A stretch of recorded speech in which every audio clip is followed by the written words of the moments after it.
and get started. So again, welcome everybody. This is week 3 of the 6 weeks of the Arts of Transformation. I am Matthew Oxford. This is my wife, Jennifer Oxford. We are certified Optavia coaches, and Jen is a licensed mental health counselor. And we have some exciting things to share with everybody. So why don't you go ahead and jump right in there. Okay, so I'm super excited about tonight. Preparation is the third stage of change, one of the most misunderstood and one of the most important, because when we forget to prepare, we prepare to fail. And we'll talk about that in just a minute. So let's pull up the slides. Matt is going to get us started. He's my Vanna again. Okay, so we've talked about pre-contemplation and how to understand if we need to change. We've talked about contemplation and how we get stuck kind of in contemplation. I want to review a little bit from last week for just a minute and talk about overcoming chronic contemplation and remind you of the 3 things, because we often get stuck there. Okay, so there are 3 things I want to remind you about.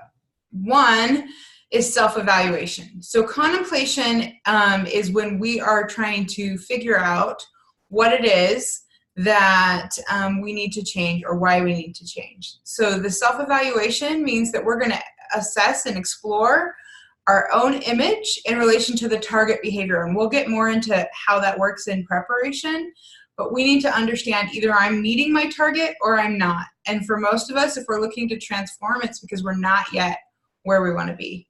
Okay, and we need to create, and what we're doing to create that dissonance or that separation from the target behavior and start to change that. The second part that we talked about a little bit last week was environmental reevaluation. We'll go more into that tonight. That's a big part of what preparation does. But when we start to look at the impact that our change behavior is having on others, having on ourselves, and the risk of continuing this behavior, right? Why can't I just be comfortable and stay this way forever versus the rewards or benefit of changing the behavior? And the third one that leads us to chronic contemplation is called social liberation. And this is where we need to identify that there is support and we can get the encouragement we need to change, because changing is a huge process. So that's just a little bit to review from last week so we can pick up on where we're at now. So this is our introduction to what preparation is. So I like this slide because the picture shows us some visual details of what we look like when we're in different stages, right? So we're coming to the middle section now. It says, what do I do now? Most of us are like, okay, I know I need to change, but it's the how that gets really, really hard. And so that's what we're going to be spending our time tonight talking about, is the how. And we're going to go over 5 different sections, right? And this is where I'm going to encourage you to submit to the process of change, right? Most of us would love to go to bed and wake up the next day having perfected whatever challenges we're having, but that's not realistic. So we're going to have to submit to the fact that there is a process, and that process is going to take some work. And by doing this, we're going to use 5 tools to conquer our habits, whatever got us to that negative place that we're in now, or that negative behavior. So that's where we're going to go. So we're going to start with the first one, which is making change a priority. So real quick, while we're talking about that, let me just put in the chat something that you want to change. It can be a big change or a little change. What's something you want to change?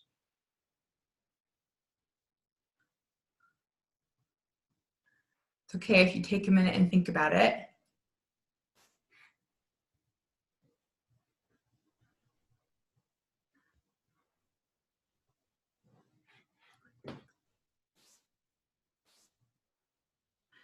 We're going to talk about making your change a priority, okay? Priority, oh, I love those. Reacting to things and being hard on yourself. I love those. Priority, we have low priorities, medium priorities, and high priorities. And if you really want to change, we are going to have to make it a high priority. It's not just something you can fit in the small areas of your life. If you haven't had a chance to read The Habits of Health, it talks a lot about this and uses the I was going to say allegory, but that's not the right word, but the object lesson of a mason jar, and that we have to put first things first. And so I'm going to encourage you that if you're not ready to make it a high priority, you probably are still in contemplation, and that's okay. Don't judge yourself, but that's where you're at.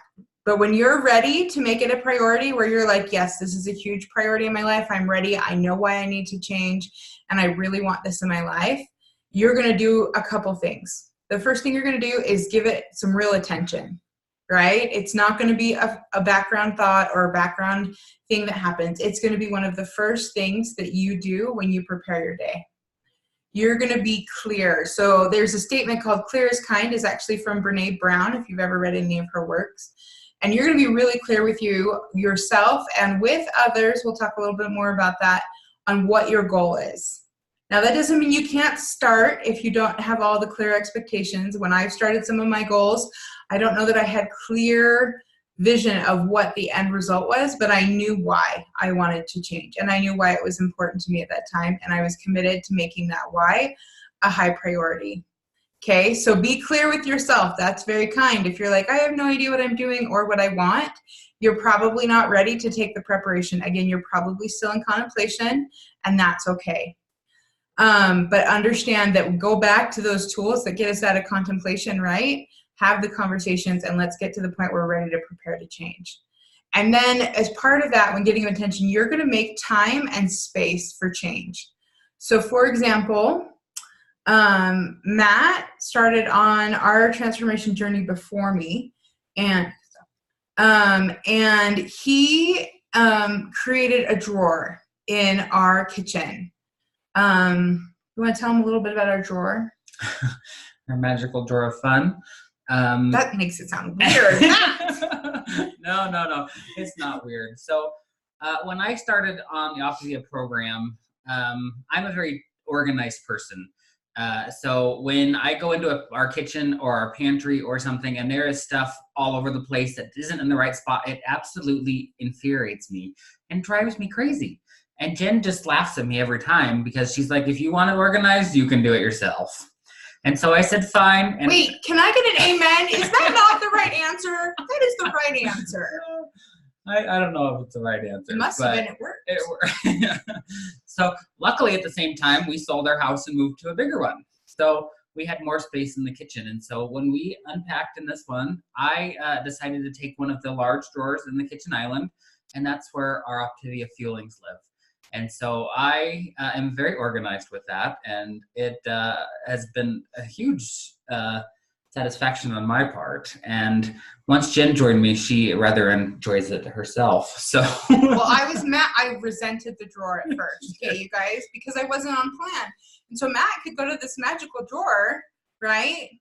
And he could find something to eat, and he just had to go in and reach in and grab something, and that worked really well for him. Where I had to go to the pantry, the fridge, and the cupboard and decide what I wanted, and that was a whole lot harder.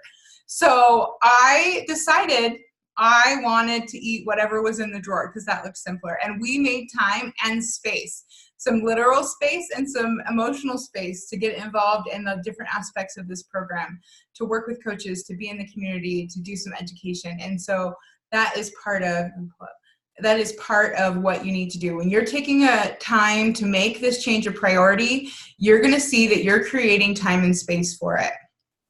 Thank you. Tours for the magical drawer can be had between the hours of 6 and 7 on alternate Thursdays in March. Please call for your reservations. Okay, sorry, tangent. So the other thing you need to do is be willing to be uncomfortable, okay? We're going to talk a lot about this in the preparation stage. This is the moment where you have gone through all your cerebral planning on how to change, and it is time to change, which means you have to get out of bed. Metaphorically, literally, sometimes you got to get out of bed. No matter how warm and comfy the bed is, you got to get up. And that means that you're going to be doing something new. And we're going to talk a lot about practicing. If I could rename this stage for the whole world, I would name it practicing, because that is really what we're going to talk a lot about. But you're going to get uncomfortable. If you've ever practiced anything, you know that it is not comfortable. We want to get on there, and the first day of music lessons, we want success. Yes, Mom, I will get up for the paper route. Very good. Anyways, sorry, distracted by the chat. But we need to practice, and so be willing to do those things. The third, and this is really important because you will find as you're on your way to change that you will be really tempted to break promises to yourself and tell yourself, I don't need to do this every day, all day. It's okay if I just give a little bit here and a little bit that. We talked a lot about being a creator last week. If you're a creator and you have coaches, then you have accountability.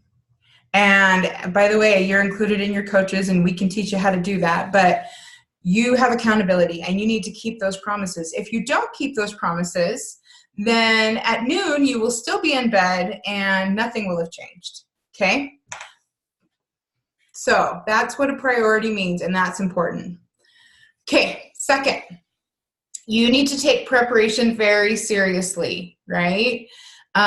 Sometimes, again, we want to get up and we just want to be perfect at something. We want to be really good. If you look at what your list is, I would like to get up and be in maintenance, and we haven't talked about that yet, but be able to be absolutely sure how I'm going to be successful every day.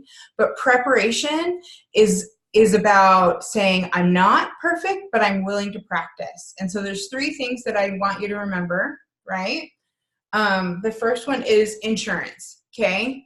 You can go back to the blind spot for this one, but we need insurance in our life. What to do if something goes wrong. You need a plan, okay? If you plan, what is the phrase? My mom's thinking it right now. If you fail to plan, you plan to fail. That's what it is. Okay. But that's what you need to remember, is that you need a plan for if something goes wrong. The plan could be, I'm going to call my coach. The plan could be, I'm going to start over.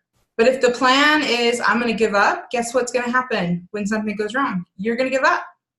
And there's nothing there's nothing I can do about it. Only you can decide whether you change your insurance plan. So whatever your change is, you're going to need an insurance plan. Okay. We're fallible as humans, and I encourage you to have that. So if you've already written down what you want to change next to your goal, I want you to turn the page and write, what am I going to do if something goes wrong, and start to create that plan. And if you don't know, reach out to one of your coaches in your life and figure it out. But you can't continue to go through life without that insurance plan when you're going through the change process. Secondly, we're going to talk about inventory today. We need to know, what do we have that will help us succeed? And we need to be really honest about it, right? A lot of us are like, oh, if I was to be told I have to go on a hike this week, I could be like, I think I have hiking boots in the basement. I'm going to go get those out. It doesn't matter that I haven't worn them for 10 years. It doesn't matter that one of the dogs probably ate half of it and there's no shoelaces. But I have a tool, and I'm going to use it. And I'm going to call, that's not going to work, you guys. We have to be really honest about our tools that we have and if they're working. And so do an inventory. If they're 10-year-old hiking boots, it's okay. Let it go. Get a new tool, okay? But you have to have the tools that are going to help you succeed. That includes the mental and emotional tools. So if you make a list of what do I need to succeed and what do I have, then at least you can start getting what you need. And that's part of preparation, right? If I want to practice the piano, I'm going to need a piano, right? I'm not going to need an app on my phone or whatever guitar game that is that I don't know how to play. I need a piano, and I'm going to need to get that resource. So figure out your inventory and identify what it is you need. And the third one is you're going to need support. You're a human being, and I'm a human being, and we can't change alone. Sometimes we want to be like, and we'll talk about butterflies later, but we want to believe that butterflies just go in the little corner and they get in their cocoon and they change all by themselves and none of that, and they don't need anyone else. But I would disagree. They need plants, they need sunlight, they need air, they need things. And so you need to know what you need as part of your support for this change. Okay, so make, what is probably referred to as a packing list. Whenever I went to camp as a kid, we had a packing list. Get your packing list out and figure out what you need. And I'm actually going to give you some tools at the end on what should be on your list. There is a great scripture that says, if you are prepared, ye shall not fear. We've talked a lot about fear, and I believe this to be true. I think if you can prepare to change, it's going to be a whole lot easier, right? So we've planned, right, what we need. We've got our packing list. Now we're going to move to the prepare section, and performance is going to come later, but we'll talk about that. Okay, next. All right. Oh, look, I put the quote in there and totally forgot. It's by Benjamin Franklin, by the way. By failing to prepare, you're preparing to fail. So the next thing you need to do is avoid premature action, right? Again, if I want to go on a hike and I found my 10-year-old boots, and I am not going to go traipse up the Timpanogos caves. That's not smart, right? We're going to practice, right? And practice is the act, right? It's an active thing. You cannot practice just in your head, and that's not the kind of practice. That's called contemplation. We already did that. Okay, practicing means you're going to get up and you're going to move. Practice is the act of rehearsing a behavior, right? In rehearsing, what do you hear? Right? Think about the movies. When someone says, my kid is learning an instrument, is the sound ever pretty? Ever? It's not. It's not ever pretty. So expect that you're going to make some ugly sounds, whatever that means for your change behavior. But you're going to be in the act of rehearsing the behavior over and over again. This is why you need the support and the right tools, okay? Or engaging in activities again and again. I'm going to try more than once, right? I'm not just going to get up and say, I'm going to make a lean and green today. And then, oh, I forgot to do it. I ran out of time and I don't know what to do. I'm going to do it again and again and keep trying. And we're going to remember the purpose of mastery, right? And to get to mastery, we have to practice. So practice makes perfect. If you want to be perfect, that's okay. I know that there's a lot of perfectionism out there and you're not all recovering from it yet. But if you want to be perfect, then take a minute and tell yourself, if I really want that, I have to be willing to practice and to need rehearsal and to need correction sometimes, right? Sports teams practice to prepare for the actual games. And then musical instruments take a lot of practice. Those things we know. But this takes a lot of practice. So if you want to change, we're going to talk more about what practice looks like for you, but be prepared to not wake up and just jump out of bed and be perfect at something. Okay, so we talked about that. We're going to talk a lot about environmental changes, and I'm going to tell you about a good friend of mine. So environmental change, we talked about assessing our environment earlier. How is my behavior affecting me versus how it's affecting others? And so just in the chat, for those of you guys who are there, type in what is the environmental change that you need to do right now, and you all know of at least one that you need to do right now so that you can start to change. What was one of the first, while you guys are typing, what's one of the first environmental changes you feel like we had to do, Matt? We had to dump our pantry and our food storage and our freezer and quite a few emotional baggage changes that we had to dump as well. We are very big on making sure that there's an abundance in our lives, whether it be that we're prepared financially or food-wise or whatever, just so that there isn't that scarcity, and if and when the reason comes about to need that. So we had hundreds and hundreds of dollars worth of foods that weren't actually good for us, but that's what we bought because that's what was on our normal shopping list every week. And so about the time we decided to sell our house and start this program all at the same time, our nephews got rather large delivery on more than one occasion as we made that preparation and dumped everything. And so that was a big thing for us. Was that kind of what you're going for, or was there what else are you thinking there? There's been lots. That's definitely one. Like, so if we go into, so in the slide it talks about emotional competency. and there's 4 areas, right? So self-management, right? You do not need to gain more self-control over things that you can eliminate, right? So if I just put M&Ms on my desk and say, if my change goal is I just want to be able to avoid this temptation of M&Ms, that's okay. Then I could put M&Ms out there and say, now I'm going to work on this goal. I think that's kind of a silly goal, but I'll try not to be too judgmental, okay? But if my goal is to be healthier, then I'm going to eliminate the things that aren't going to make me healthier. That includes parts of my schedule. That includes sleeping in all day, or not going to the grocery store and using the Walmart pickup, or what are some other things? Sitting at home because you're too tired to do anything. You have to get up and move. So there's a lot of environmental changes that way.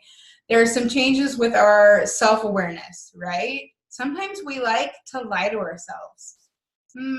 You will probably initially say, well, for those of some of you will be like, I don't lie to myself. And then you'll be like, oh, yeah, I do. We have favorite lies we tell to ourselves.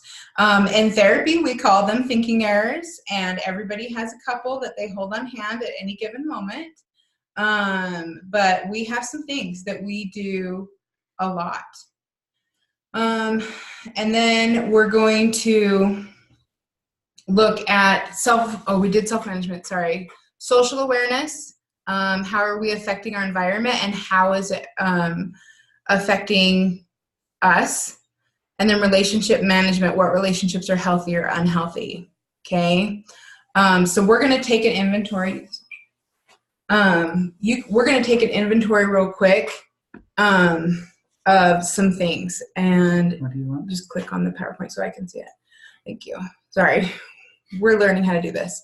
About what's helping you towards your goal and what's not, and what you need to get rid of and what you need to add in your life. And this is something you can take more time to do, but if you take the 4 areas of self-awareness, self-management, social awareness, and relationship management, you're going to have some things pop up and you're going to say, I know what to do. I know what I need to change. Now, I've been in a place where I really didn't know what I needed to change, and that's a good time to use the coaches in our life, whoever they may be, and ask them for some really honest feedback, right? But if you really want your goal, you're going to be okay with feedback, and you're going to be okay with saying, there might be some things I need to get rid of. Some of you will purge all of the candy at once, and some of you will do it in baby steps. I'm okay with baby steps as long as you're making progress. And let's put a deadline on the baby steps, right? So you have to purge so much either by a certain day or a little bit every day. That's just a good goal. And then we're going to say, don't go back to old tools, right? A lot of you, again, we're going to talk about kind of the hiking boots. But for us, Matt and I was thinking about, as I was preparing for tonight, I was thinking about somebody that we heard about recently who's thinking about weight loss surgery. And I've had weight loss surgery. Matt was considering weight loss surgery. And it is a desperate attempt to be healthy.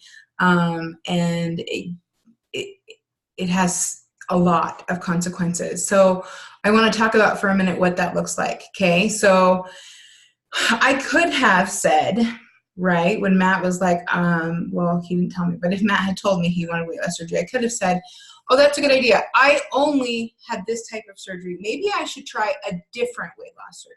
I could have said that, right? Oh, I didn't get the right weight loss surgery. A lot of people think that, or I didn't do it the right way. And we think, well, it's me. I've got the error. Part of change is realizing that you probably have the same skill set as the last time you attempted this. Okay, so don't go back to the old tool and say, I'm just going to pick it up again and hope this time I'm going to hit the nail on the head with the screwdriver. Just put the screwdriver down. We'll get you a hammer. We'll help you out, okay? But it's really important that you not say, because this is a big problem, that I throw the biggest solution I can at it, right? It's about finding the right tool for the job. And that's been really important with transformation and in preparation. And as we talk about my friend Daniel, we're going to talk about how he needed the right tool for the job. And the tool doesn't always look or feel like what you think it is. And so I think that's really important. We'll go back to our slides. Right? So the last thing is to remember that comfortable is setting you up for failure, right? Comfortable literally means the lack of change. So I'm not talking about the art of being comfortable. There's actually lots of things you can do to be more comfortable. And, I don't know that you need a master's degree to teach anyone what they are. I've got some nieces and nephews under the age of 3 that could be really good at educating us all on what comfortable is. But I want you, instead of being comfortable, to get used to this term. I want you to be curious. Okay? Be curious about what if. Part of our comfort, I know with both, with Matt, when you initially did a health assessment, what did you tell them your initial goal was? Mine was we were talking about where I wanted to be health-wise and weight-wise. And my immediate first thought was I would love to be down 100 pounds in a year. And immediately my brain kicked in at that point and said, that's unrealistic, Matthew. And I actually then told my coaches I was on the phone with that that's never going to happen. I don't believe that could happen. I've tried other things. That is not realistic. Let's shoot for 40 pounds in a year. 40 pounds in a year is realistic to me. I can see that. That's a good, something that I can tangibly get to, that I feel.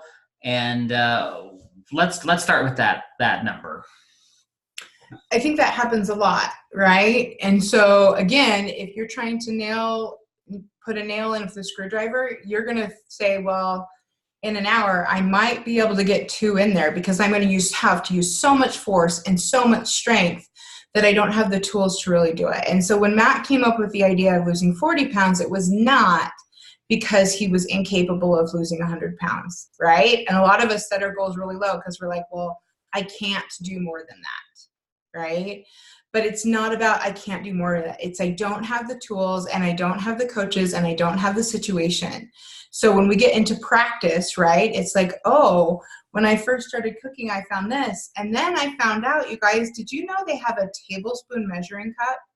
I got so excited when I found this tool. I should bring it next week and show you guys. I won't run out and get it. But it was like this tool that suddenly made my life just a little bit easier.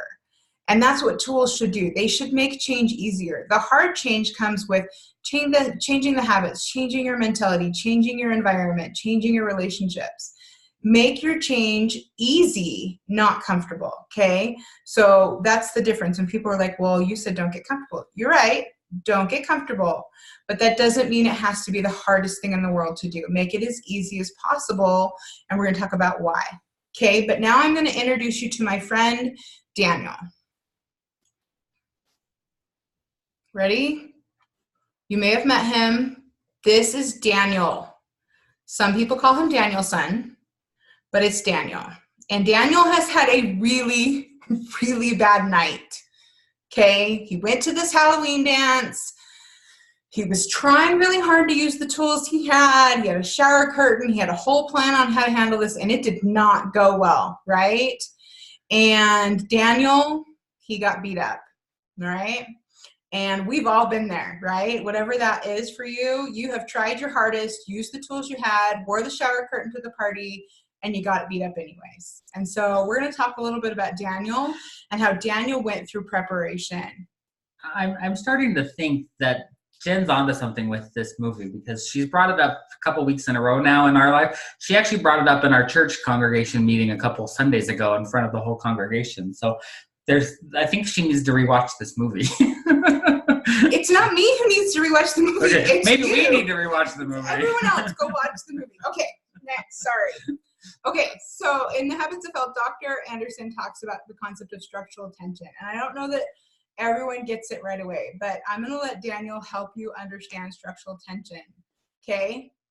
And the very first picture, you're going to see Daniel, right? That we just saw him at the end of the fight, right after the Halloween one. And then we're going to go through some of his steps to get to his vision, right? I want you to jump down to the goal and the vision of him and the end tournament, ready to kick some serious trash and win, right?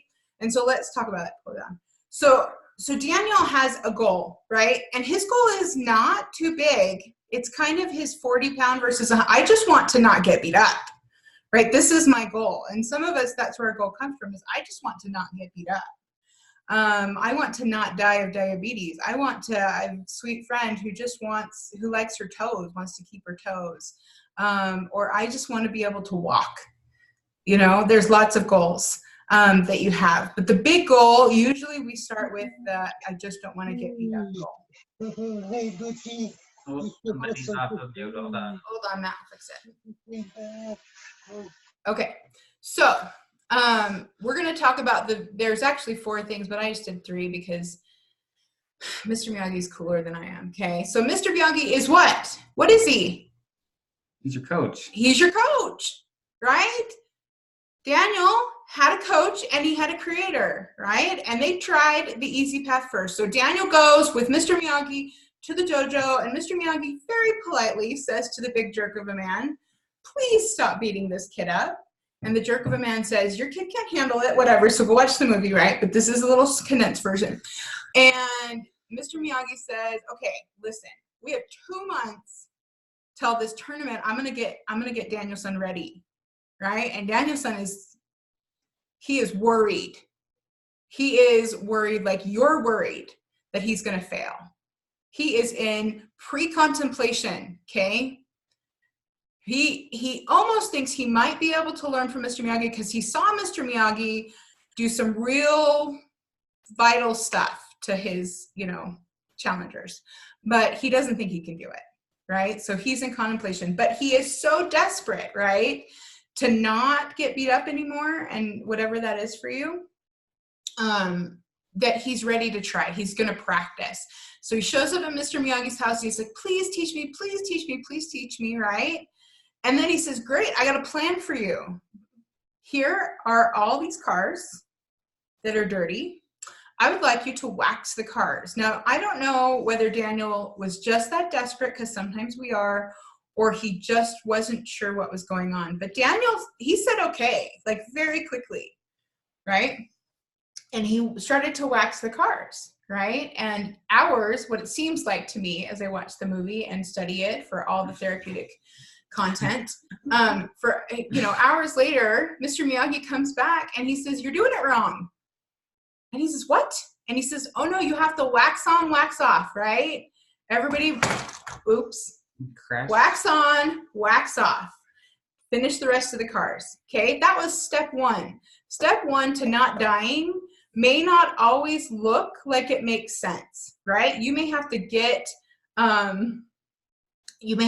uncomfortable and do some things you don't think you have to do. You may have to give away some of your ideas about what health and changing your health looks like, right? You may have to say, oh, maybe instead of just working out 10 extra minutes, I need to change my food. I need to change my pantry.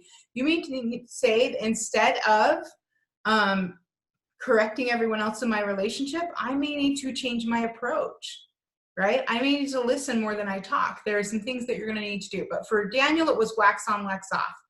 And most of you know that first step, right? Whatever it is for you, most of you know, like I said, use a coach if you don't.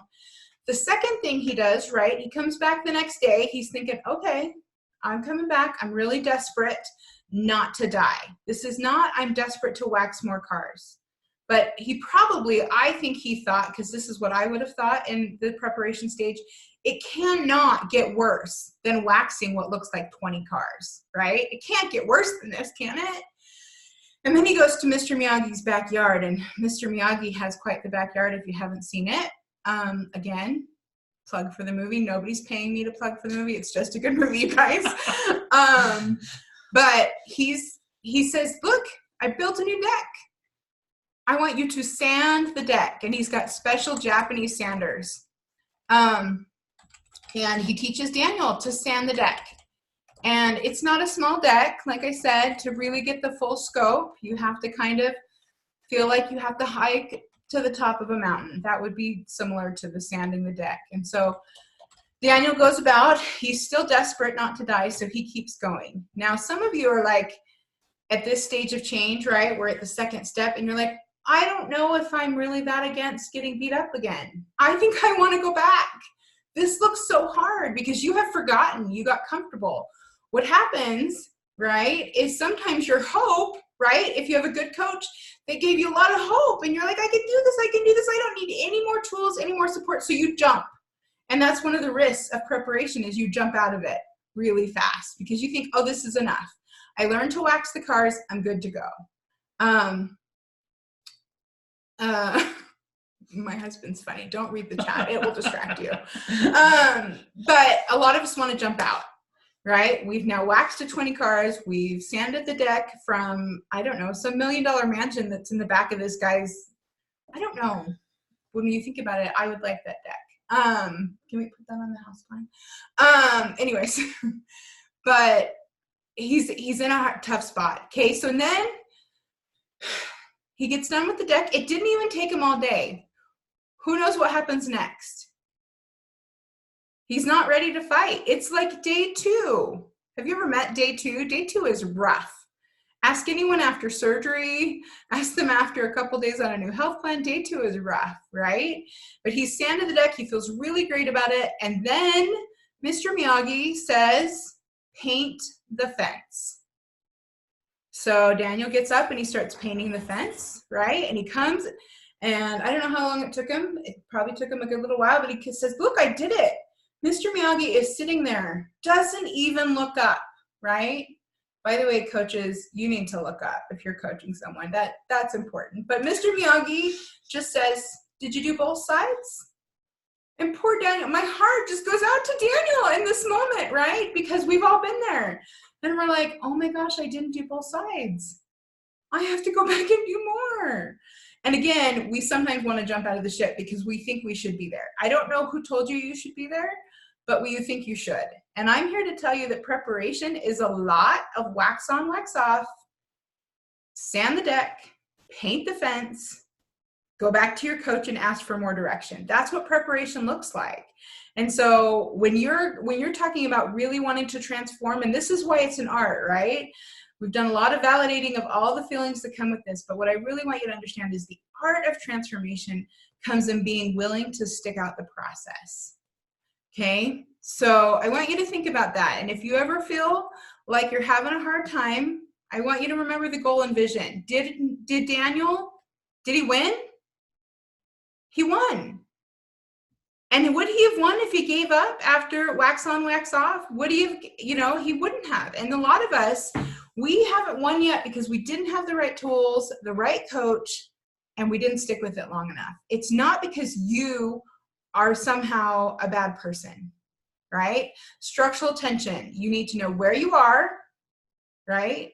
Where you want to be and how to get there through small steps, okay? Okay, so I'm going to give you some tools, right? This is really simple. This is good information, say if you're still ready to move forward. You're going to need some tools, and I'm going to list some for you here. 1, you need a plan, right? That plan may not be one you come up with. That may be one a coach comes up with. You may have gone to someone else who's hiked up the mountain and said, what do we do? Matt and I went to buy shoes this weekend, good walking shoes. Now, we have never cared about good walking shoes before, so we did not have a plan. We did not. I was trying to remember the brand of shoes that my dad used to buy. Matt, though, got a plan together. He called my brother and he said, where do we go to get shoes? He reached out and got a coach. That's number 2, right? The coach had a plan, right? The coach did not pick us up and put the shoes on our feet and tie them for us, but he said, here's where you go get a pair of shoes, right? And once I had done that, I can go back to my coach and I can get step 2. But you need that coach because you're not gonna know step to step how to get there. You're gonna need to know somebody else who's at least one step further along than you are, right? The third part is you're gonna need a community. You're gonna need people who are gonna support it. And community involves physical community, involves your whereabouts, your structures, those kinds of things. There's the emotional community, the people you're tied to, and or the people that you are limited by, right? And it involves your internal community, how you speak to yourself. Okay, so that's a whole nother topic, but there's community, those tools. Remember how we talked a lot about the right tools? I remember my sister, the image just came up of her trying to learn the violin. And when she tried to learn the violin, she needed a chin rest. And had she not had a chin rest, she probably would have never mastered the violin or gotten anywhere close. We need education. We're going to need more information. That's part of the time and space you're going to make for your change. We need the support system. We need the reinforcement, and we need the feedback. In case you missed it, this is your packing list, right? So before you get out of bed and try and run a marathon, make a list and start to figure out, how do I get these things? I want to talk about, well, it's really the last three for a minute, but the support system, reinforcement, and feedback. Okay, not everyone has a good support system. Sometimes you have to go locate one. Changing without a support system is really hard. It's not impossible, but man, it is like hammering with a screwdriver. Okay, so I suggest that you not make it any harder on yourself. Find a support system, even if it's just one other person. But I think there's lots of communities out there that you can find. Then we're going to talk about reinforcement, okay? The simplest thing to understand about behavior is whatever is happening after you do a behavior is reinforcing the behavior, right? So if Matt takes me out on a date and we come home and I ignore him and I don't kiss him, he's not going to take me out again. I figured this out, okay? But it's the same way. So if they go to work and they don't pay Matt, Matt's not going back. Okay, this is really simple. You need positive reinforcers, and you can talk to your coach about how to get that. You know, for us, one of the things that I know is if I had put all this effort, right? If I had worked 30 days and lost 2 pounds, I wouldn't have kept going. I'm sorry. I am just somebody who needs reinforcement. You know, but if I go 30 days and I lose 28 pounds, I'm reinforced. And so you're right. You could try and do it on your own. That's fine. I'm just saying that you must have a lot more willpower than me, because most of us need reinforcement on a regular basis to say what I'm doing is working. It is the reason we watch the water boil, even though everybody knows it doesn't work, right? We do it. We need reinforcement. So figure out what that reinforcement is, talk to your coach, and get that done, because that's going to be a big one. The next one is feedback, right? This is why you need your support system in your community. You need to hear how you're doing. That comes to the relationship. This is the relational part of the emotional intelligence. Who's going to be honest with me? I know, and most of you hopefully have this person in your life, that people do not come to me for therapy because I lie to them. They have friends for that. I promise you. I can find a friend that will lie to me right now. I mean, really just make a new friend. They're strangers. They don't want to tell you the truth anyways. Well, some of them do. Don't be friends with them. We'll talk to them about what blunt means later. But that was a lot of information. Sorry, I digress. But you need feedback. You need to have people in your life that can be honest with you. Matt, is feedback always fun? No. And when you're married to a therapist, feedback is not fun most of the time. It's only not fun when you're not doing it right. Okay, let's just clarify. Yeah, no. That the more you do this right, the more fun it gets. Okay. That's true. I will say how long have we been married? Almost 7 years, 6 years. Wow. It definitely gets more fun as you go. Yeah. And if you're doing it together and you're communicating and you're working together, it works. If you get feedback and listen to it, it makes you better? No. You deny it in the moment and come back to it tomorrow. That's the Oxford way. You can choose whether to follow the Oxford way. Some of you are already following the Oxford way. Sometimes I like what Nancy said, you have to be kind and gentle. Some of us like to give feedback and it's not so kind or gentle.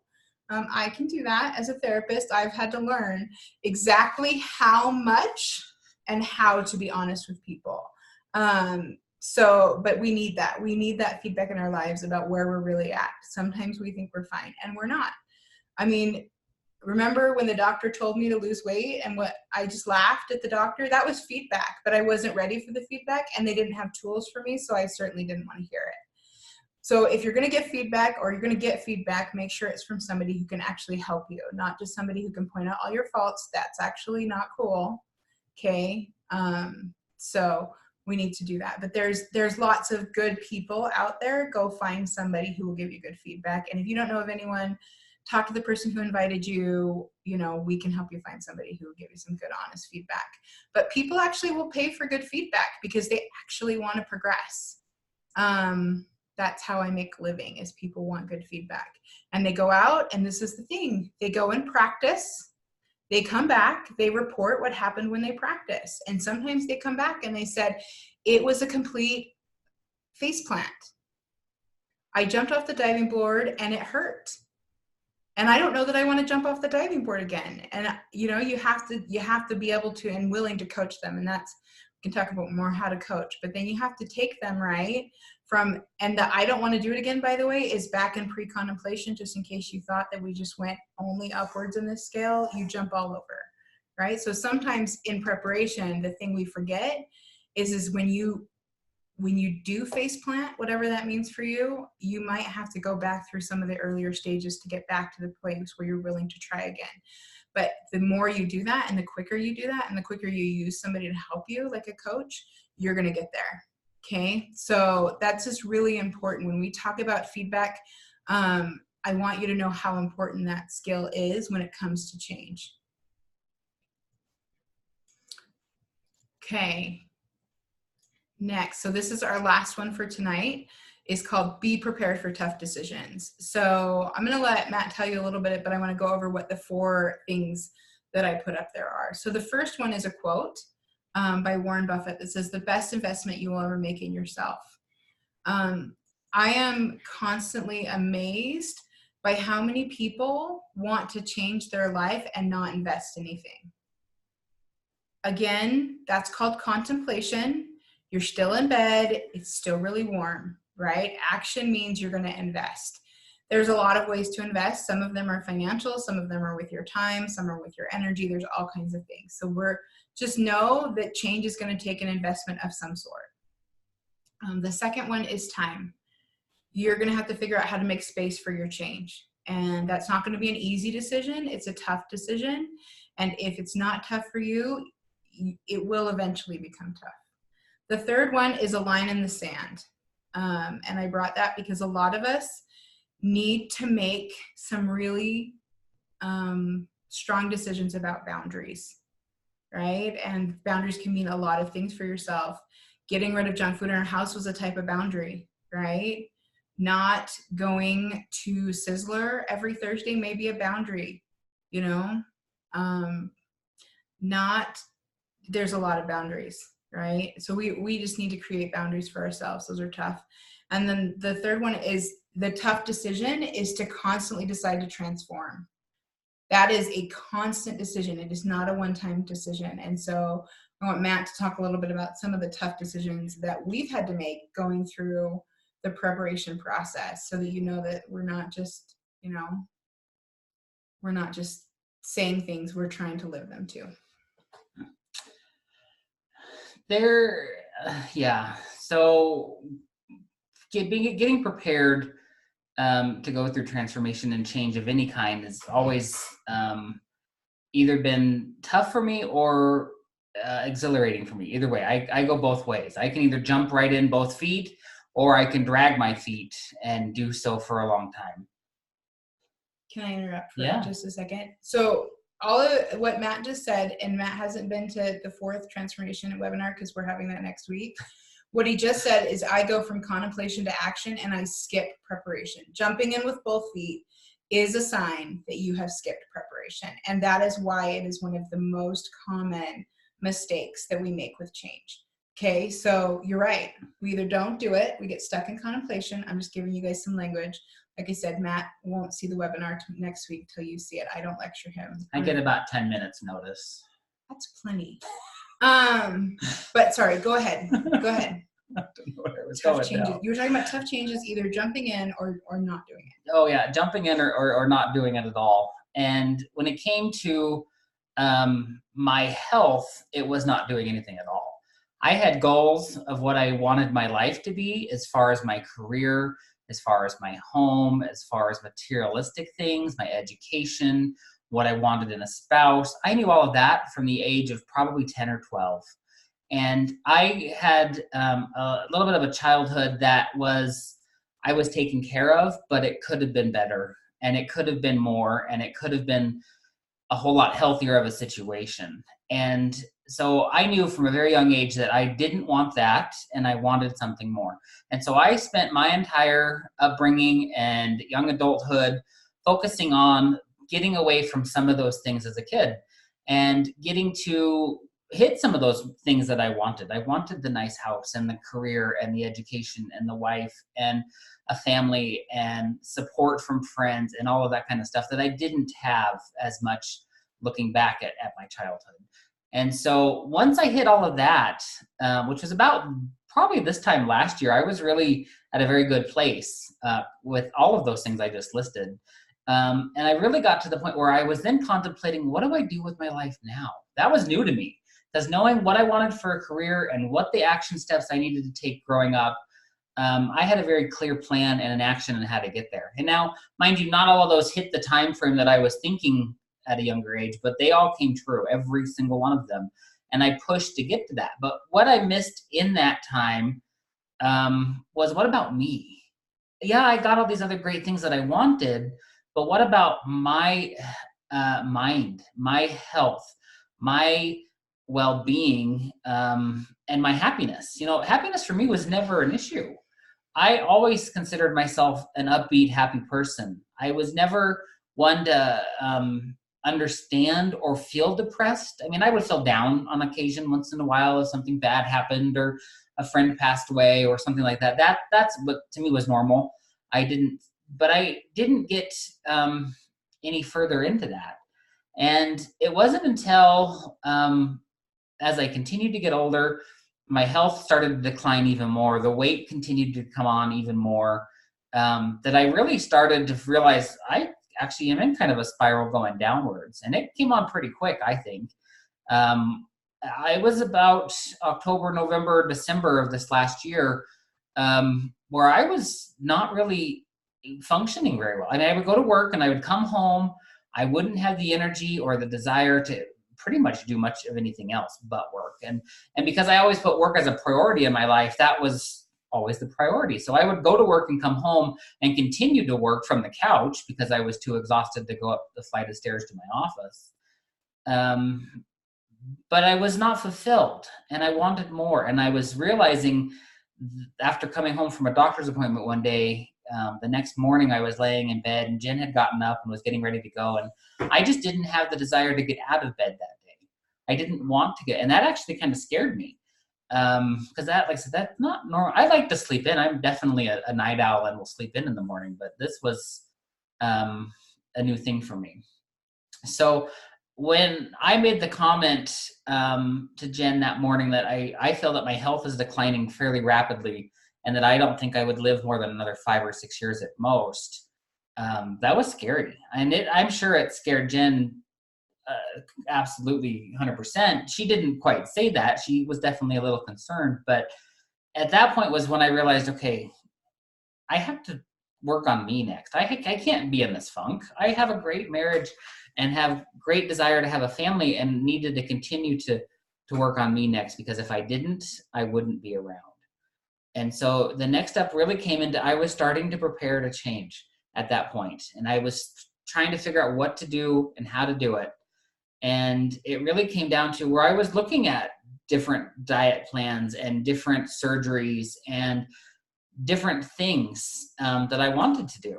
And I was to the point where I was pretty low and knew I didn't succeed in any other type of health program in my life. And so I really turned to doing where I was going to do weight loss surgery. I had not really told Jen this. I knew her experience with it years ago. I kind of pushed that under the rug and didn't really care because, I hadn't tried that one. That's my last option. I'm going to give this a shot because that's all I can do. And luckily that morning that I had the consultation set up to talk with them on the phone about getting it authorized and paid with our insurance and that kind of thing, I honestly believe that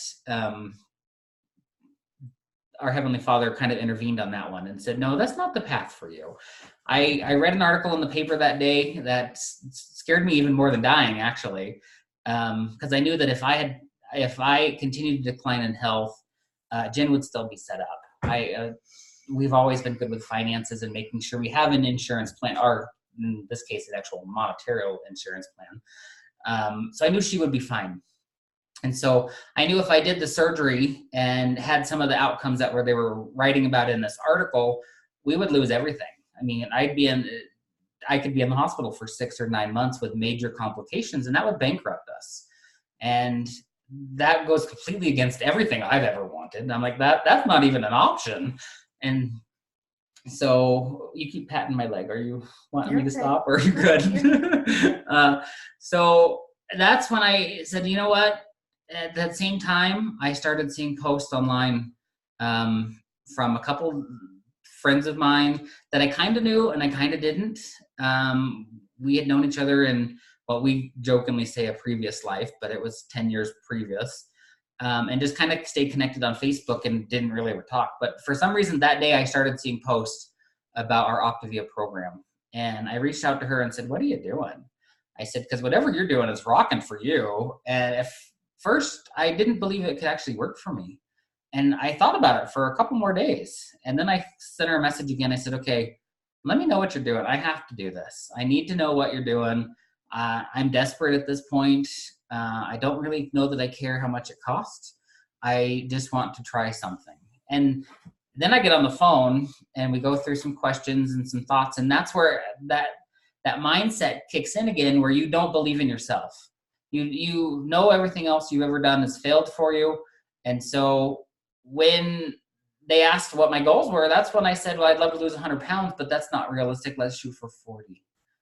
And I was happy with that. They kind of chuckled on the phone and said, okay, if that's what you're okay with, we'll make that happen. That's great. Well, I come to tell you, that was the end of January. January 28th was the day that I finally opened that box and started on this amazing journey of transforming and making the decision to be a better me and to be fulfilled and to be part of a community of people who care and love for you.